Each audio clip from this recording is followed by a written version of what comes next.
Salut à tous, j'espère que vous allez bien. Bienvenue pour un nouvel épisode sur Heal. Et avant de continuer, avant toute chose, je tiens vraiment à vous dire merci. Merci pour tout le soutien que vous m'avez démontré, tout l'amour que vous m'avez démontré lorsque j'ai sorti la vidéo d'introduction. J'espère qu'elle vous a plu. En tout cas, j'ai eu des retours positifs. J'ai eu également des critiques constructives. Je tiens vraiment à vous dire merci pour tout. Merci pour votre soutien. Merci pour vos prières. Merci pour vos partages. Merci pour tout ce que vous avez fait. Et je tiens personnellement à vous remercier. Et surtout à remercier toute l'équipe qui est derrière les caméras, qui travaille. Vraiment que Dieu vous bénisse aussi. C'est moi qu'on voit, mais il y a vraiment toute une équipe qui travaille derrière. Et que le Seigneur vous bénisse. Avant de rentrer dans le vif du sujet aujourd'hui, permettez-moi de juste 30 secondes de faire une prière. On va fermer les yeux, je vais juste faire une prière. Merci Seigneur pour ta bonté, merci pour ton amour. Merci car c'est toi qui nous réunis dans ces instants. Je ne sais pas parler Seigneur Jésus, je prie que tu mettes ta parole dans ma bouche et que tu touches le cœur de quelqu'un, que tu parles à quelqu'un Seigneur Jésus.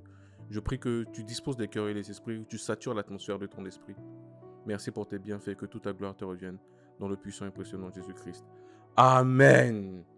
Alors, lors de la première vidéo, nous avons parlé un peu de l'âme. Dans l'introduction, on a parlé de l'âme, de comment est-ce qu'on était tripartite. On a parlé un peu de tout ce dont le podcast va parler. Et aujourd'hui, on va essayer d'avancer un peu dans le podcast. Ce sera toujours général là. Mais voilà, il ne faut pas se précipiter. Il y a beaucoup de choses à dire. On ne veut pas aller en besogne. Donc, on va aller pas à pas. Donc, comme on a dit dans l'introduction, on a parlé de l'âme. Et je vais revenir sur le verset encore une fois. Pour toi qui ne le savais pas, que tu nous rejoins maintenant, je vais lire un verset pour toi. 1 Thessaloniciens 5, verset 23. Que le Dieu de paix vous sanctifie lui-même tout entier, et que tout votre être, l'esprit, l'âme et le corps, soient conservés irrépréhensibles lors de l'avènement de notre Seigneur Jésus-Christ. Donc, nous avons dit que dans ce passage, il est démontré qu'il est dit que nous sommes tripartites. Nous sommes un esprit qui habite dans un corps qui possède une âme. Donc, pour toi qui ne le savais pas, je précise encore une fois, c'est ce sur quoi nous nous basons pour tout le podcast. Nous sommes tripartites. Nous possédons une âme. Et nous avons dit que l'âme occupe la place centrale. L'âme, c'est un peu comme on avait dit, le ligament qui est entre deux os. C'est l'âme qui est le siège de nos émotions, qui est le siège de nos sentiments, qui est le siège de nos pensées. C'est l'âme qui est vraiment au centre de quelque part de nous-mêmes. Bien que nous soyons esprits, mais c'est l'âme qui est au centre de nous-mêmes. Un autre verset encore qui le démontre, le Seigneur Jésus lui-même le démontre dans Luc 4, verset 18. « L'Esprit du Seigneur est sur moi, parce qu'il m'a oint pour annoncer une bonne nouvelle aux pauvres. Il m'a envoyé pour guérir ceux qui ont le cœur brisé, pour proclamer aux captifs la délivrance et aux aveugles le recouvrement de la vue, pour envoyer libres les opprimés. » Je vais lire le même passage dans une autre version. « L'Esprit du Seigneur est sur moi, parce qu'il m'a oint. Il m'a envoyé pour évangéliser aux pauvres, pour guérir ceux qui ont le cœur froissé. » Donc, on voit dans ce passage que le Seigneur réaffirme cette vérité. Nous sommes tripartites et nous possédons une âme. C'est la première vérité que nous pouvons tirer de ce passage. La deuxième vérité que nous pouvons tirer de ce passage, c'est que l'âme, c'est-à-dire, on avait dit que l'âme et le cœur, c'était des termes interchangeables. Et le Seigneur met en exergue le fait que le cœur peut se briser. Le cœur peut se froisser. Lorsqu'on parle de quelque chose qui a été froissé, c'est quelque chose qui a perdu sa forme initiale. C'est quelque chose qui était dans une certaine forme et qu'on a serré. Il y a des cœurs, il y a des âmes qui ont été serrées. Il y a des âmes qui ont été persécutées au point où elles ont perdu leur forme initiale. Et le Seigneur dit, je suis venu pour guérir ceux qui ont le cœur brisé. Première chose, nous avons un cœur, nous avons une âme. Deuxième chose, le cœur peut se froisser. Et ce cœur-là, il ne se froisse pas pour rien. Il y a des événements qui viennent froisser notre âme. Il y a des événements qui viennent nous briser. Il y a des événements qui viennent nous heurter. Des événements de la vie, des rencontres, des personnes. On aura le temps d'en parler de toutes ces personnes-là qui ont vécu ça. Mais quand j'en parle, je pense à dans l'histoire du bon Samaritain, lorsque le Seigneur Jésus parlait de l'amour. Il disait que cet homme qui descendait de Jérusalem et qui tombe sur un Lévite, qui tombe sur ces hommes-là. Et la Bible dit qu'il est tombé sur des brigands aussi. Et désolé si je paraphrase, j'ai un peu oublié le passage, ça peut arriver. Et il est tombé sur des brigands. Et ces brigands l'ont tabassé, mais ces brigands le laissaient en vie. Dans la vie, nous rencontrons des circonstances, des événements qui nous tabassent, qui ne nous tuent pas, mais qui nous heurtent, qui nous froissent. Et la plupart d'entre nous avons des cœurs froissés. Et le Seigneur dit, Je suis venu pour guérir ceux qui ont le cœur brisé. Troisième vérité qu'il met en exergue. Il parle également de la nécessité de guérir d'un cœur brisé. Première chose, nous avons une âme. Deuxième chose, cette âme peut se froisser. Troisième chose, il est nécessaire de guérir d'un cœur brisé. Parce qu'un cœur brisé a des conséquences. Et aujourd'hui, nous allons parler un peu de certaines conséquences d'un cœur brisé. On ne va pas parler de tout, parce qu'il y en a beaucoup. Et on va aller pas à pas, comme on l'a dit. Mais aujourd'hui, on va parler de quelques-unes des conséquences. Première conséquence, comme j'ai dit, un cœur brisé a des conséquences physiques. En faisant mes études, et même moi-même, en l'ayant expérimenté, j'ai connu ce qu'on appelle des maladies psychosomatiques. C'est des maladies qui interviennent dans la vie de quelqu'un à force de souffrance dans l'âme. Je me souviens, il y a quelques années, en 2019, j'étais tombé gravement malade. Gravement malade. Et c'était une maladie psychosomatique. Parce qu'en cette période, je passais par une grande période de dépression.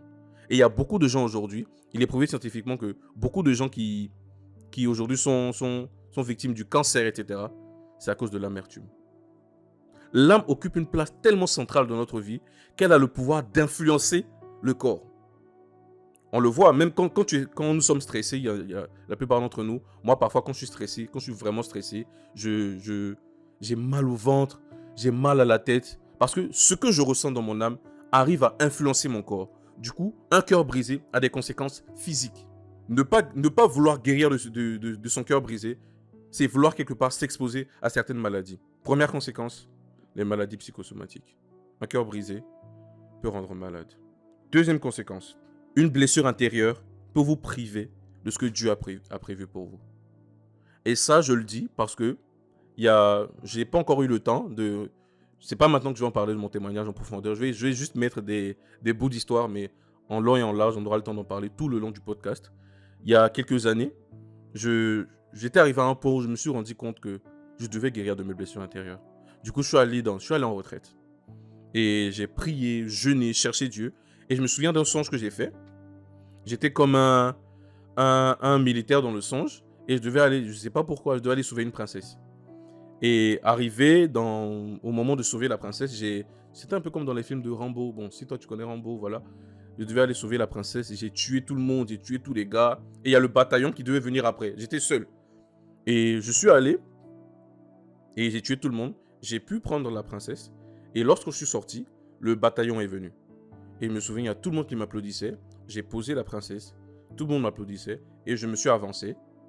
Et au moment de recevoir, on va dire, les honneurs, je suis tombé face contre terre. Et c'est là que je me suis rendu compte que j'avais une grosse blessure dans mon dos.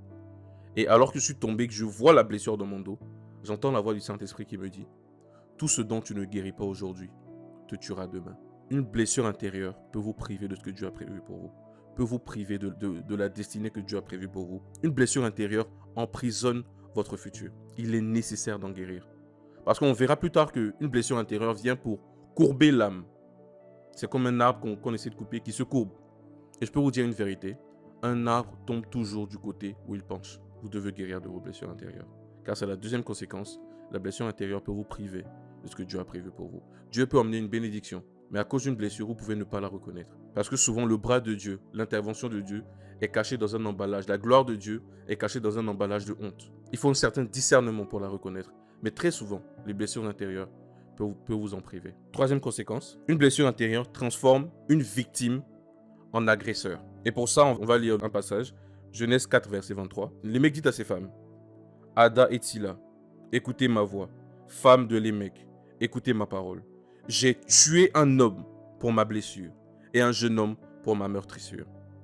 Dans ce passage, il met en exergue le fait que parce qu'on m'a blessé, à la base, je suis une victime, j'ai fini par tuer.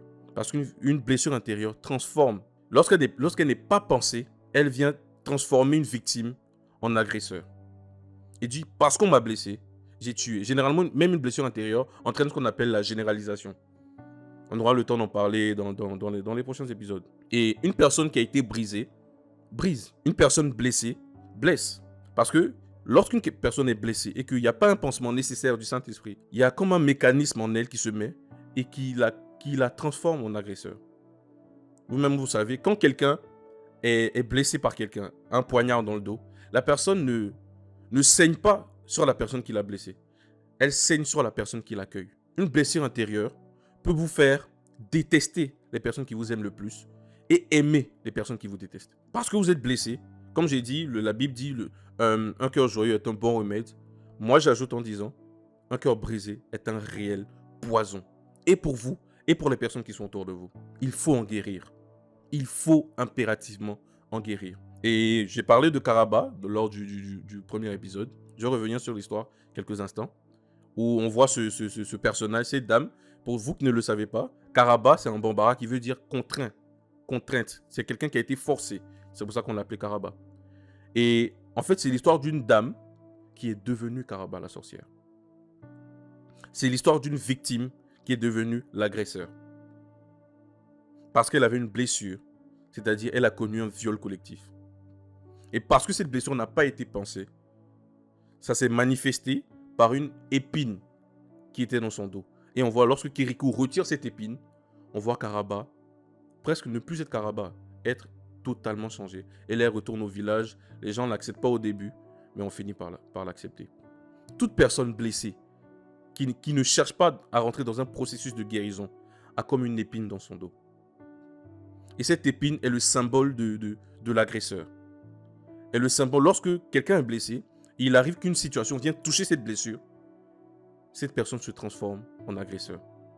Parce que malheureusement, pour la plupart des gens, on pense, et même moi aussi, on pense que par exemple, lorsque j'ai une douleur, je vis, je passe par un temps compliqué, ou bien j'ai une certaine blessure qui se manifeste d'une certaine manière, on rentre dans un processus de « bon, je ne regarde pas mes sentiments, je mène ma vie, je ne veux pas souffrir ». Et ces personnes souffrent, mais elles décident de ne pas regarder, de ne pas rentrer dans un processus de guérison et de rentrer dans un déni. Le problème avec ça, c'est que ça crée en vous une dualité. Ça crée en vous une personne qui se réveille lorsque la blessure est touchée. Une âme brisée peut altérer notre vision des choses. Parce qu'en vérité, on n'interprète pas les événements en face de nous comme ils sont. On les interprète comme nous sommes. Je peux marcher avec, si quelqu'un d'entre vous n'a pas peur des chiens, moi j'ai extrêmement peur des chiens. Je peux marcher avec cette personne-là et on voit un chien. Alors que lui, il voit un chien c'est un animal de compagnie, qui peut caresser, etc. Moi, je vois un potentiel danger. Pourquoi? C'est le même chien qu'on a vu.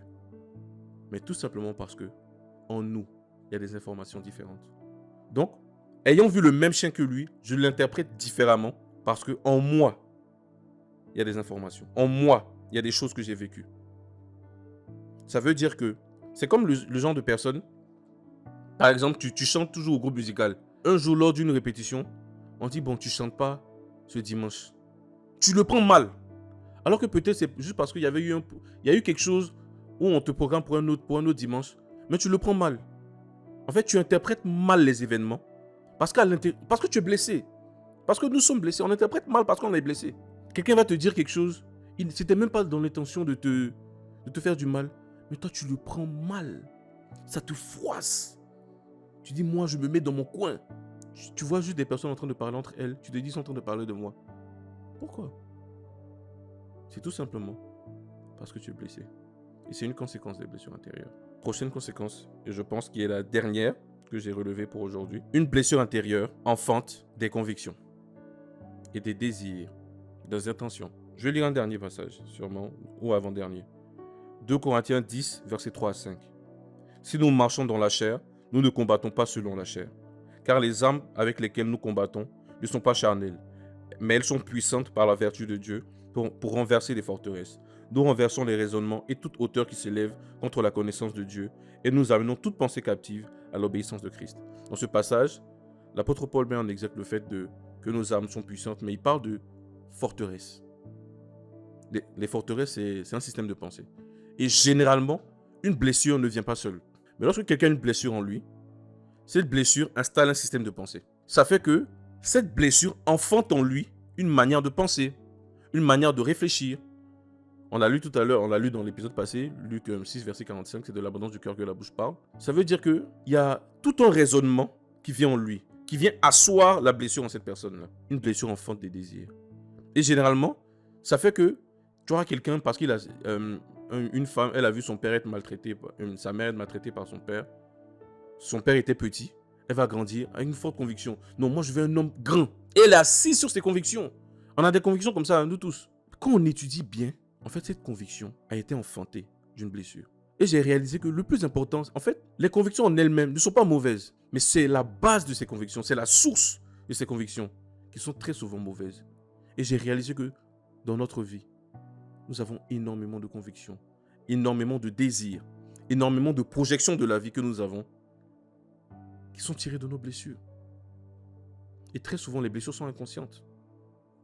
Du coup, on a des convictions fermes qui sont comme des normes dans notre vie. Mais en vérité, ces convictions viennent de blessures. Il faut tout simplement en guérir. Parce que ces convictions viennent quelque part nous dévier de ce que Dieu a prévu pour nous.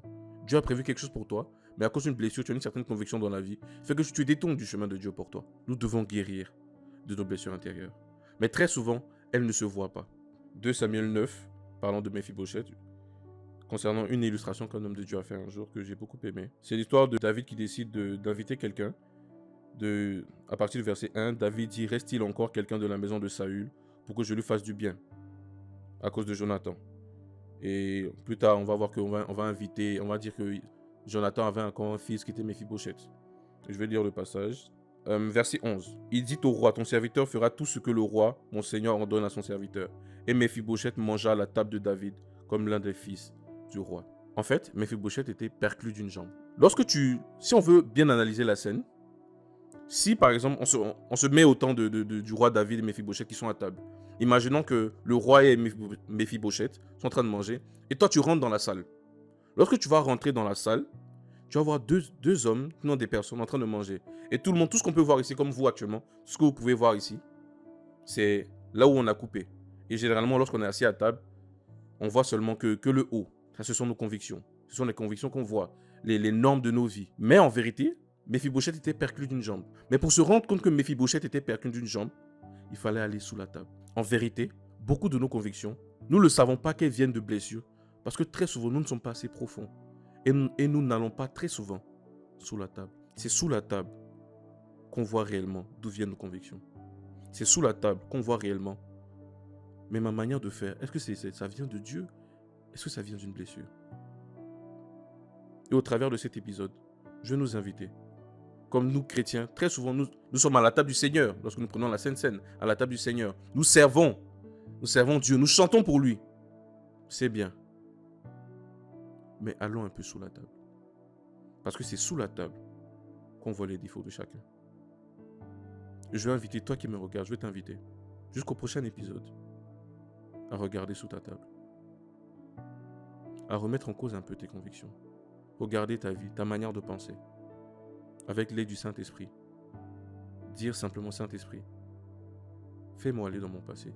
Fais-moi rentrer dans les profondeurs de ma vie. Et donne-moi de réaliser d'où viennent mes convictions. D'où vient cette manière de penser? Est-ce une forteresse? Donc, au travers de cet épisode, je veux simplement vous inciter à aller sous la table. Et pour finir, je veux simplement faire cette prière pour nous tous. Seigneur, merci de nous avoir permis d'entendre ces choses. Je prie, Saint-Esprit, c'est toi qui nous conduis. C'est toi qui es le consolateur. Je prie, Saint-Esprit, que toi-même tu nous donnes de rentrer en nous-mêmes. Que tu nous révèles les choses qui sont en nous.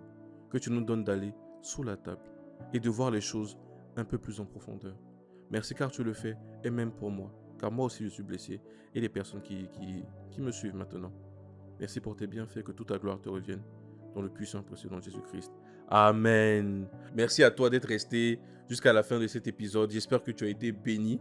Et voilà, n'oublions pas, abonne-toi, active la cloche de notification, partage, et surtout, si jamais vous avez des questions, vous avez des remarques ou bien des questions auxquelles vous voulez qu'on réponde lors du podcast, vous pouvez simplement les laisser dans les commentaires et que le Seigneur vous bénisse. Au revoir et bienvenue sur